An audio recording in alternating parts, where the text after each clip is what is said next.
Hello everyone, good morning सभी को। Welcome back to my channel Vedanshi blog में सभी का स्वागत है।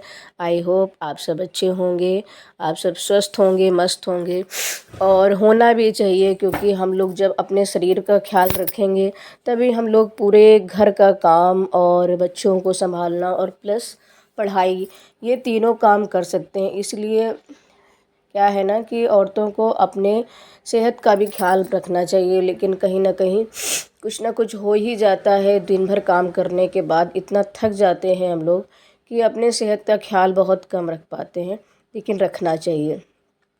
तो ये देखिए, सुबह की शुरुआत हुई। सबसे पहले वेदांशी को स्कूल जाना होता है, तो मैं वेदांशी की चोटी बना रही थी। और इस समय गर्मी ज़्यादा पड़ने लगी है, तो साथ में स्वास्तिक भी जग जाते हैं। इनको सबसे पहले जगना होता है, वेदांशी तो बाद में जगती है, लेकिन गर्मी की वजह से ये पहले ही जग जाते हैं। तो मैं नीचे से आके बाबा को चाय दे के आई थी और वेदांशी को भी चाय दी। और ये देखिए, मुझे ही छोड़ने जाना था, तो वेदांशी ने कहा स्वास्तिक को भी साथ में ले चलो। स्वास्तिक को साथ में ले तो गए, लेकिन मुझे मालूम था कि ये रास्ते में बहुत परेशान करता है। ये ज़िद करता है कि मुझे दीदी के साथ स्कूल जाना है, और कुछ ऐसा ही हुआ। देखिए, अभी दीदी के साथ चल रहे हैं। अभी तो खुश हैं, लेकिन जब दीदी कॉलेज के अंदर घुसेगी बस इनका रोना स्टार्ट हो जाता है।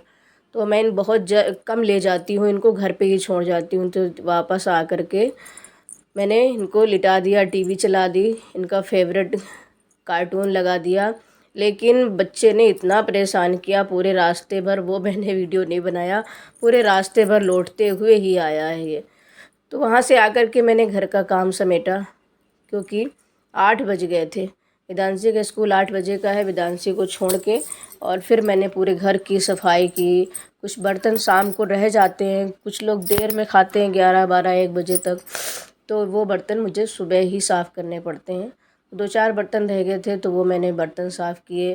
पूरे किचन की सफाई की, और उसके पश्चात ये सब करते करते कब 9-10 बज जाता है पता ही नहीं चलता है।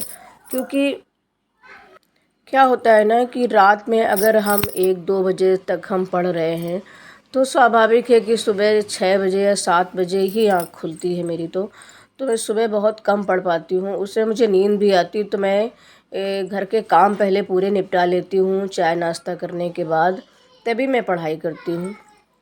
और कुछ हमारी बहनें हैं तो बहुत सुबह 3 बजे 4 बजे पढ़ने लगती हैं। तो अपनी अपनी पढ़ने का रूटीन है, कौन कितना पढ़ सकता है और कितने समय पढ़ सकता है। तो आपको जिस समय भी पढ़ने में कंफर्टेबल हो आप उस समय पढ़िए। तो मैं सुबह पढ़ तो सकती हूँ, लेकिन मुझे भाई ये काम की जल्दी होती है कि काम सब निपटा लें उसके बाद पढ़ें, क्योंकि सबको सुबह चाय नाश्ता देना होता है और बच्चों को स्कूल भी भेजना होता है। तो ये देखिए, मैंने किचन की सफाई भी की। उसको पहले वेदांशी के जाने से पहले, और घर में सब जो लोग भी जाते हैं उनके जाने से पहले मैं झाड़ू लगा लेती हूँ, क्योंकि घर से आदमी चले जाए उसके बाद फिर झाड़ू लगाना ठीक नहीं होता। तो इसलिए मैं झाड़ू सबसे पहले लगा लेती हूँ, और पोछा ओछा लगाने में टाइम लगता है, तो और काम बाद में भी हो जाते हैं, और कभी कभी जल्दी भी हो जाते हैं। अगर स्वास्तिक नहीं जगे तो, अगर स्वास्तिक जग जाते हैं तो इनकी दिनचर्या में इनको दूध दो, ये करो वो करो, तो काफ़ी टाइम लग जाता है। और आज तो मुझे काफ़ी टाइम लग गया, क्योंकि इनको वेदांशी के स्कूल से वापस लाने में मुझे बहुत टाइम लग गया, फिर इनको फुसलाने में लग गया, और उसके बाद मैंने अब सफाई शुरू की। तो ये वैसे मेरा काम 8 साढ़े 8 बजे पूरा निपट जाता है, लेकिन आज मुझे 9:30 बज गया था। थोड़ी सफाई भी करनी थी, क्योंकि रोज़ रोज़ सफाई हो नहीं पाती है, तो 3-4 दिन के बाद एक दिन सफाई भी करनी होती है थोड़ा सा डीपली, तो उसमें करने में मुझे काफ़ी टाइम लग गया। तो ये मैंने पोछा ओछा लगा करके और स्वास्तिक को दूध दे दिया था, तो वो अपना लेटे लेटे टीवी देख रहे थे। और फिर मैं चली गई नहाने। नहा करके मैं आई तो मैंने पूजा की, और पूजा करने के पश्चात मैंने किचन में थोड़ी सी चाय बना करके चाय पी। और ये था मेरा आज का ब्लॉग। अच्छा लगा हो तो लाइक करें, शेयर करें, सब्सक्राइब करें। मिलते हैं नेक्स्ट ब्लॉग में, तब तक के लिए सबको नमो नमः और नमस्ते। अपनी तैयारी करते रहिए, मस्त रहिए। सबको राधे राधे।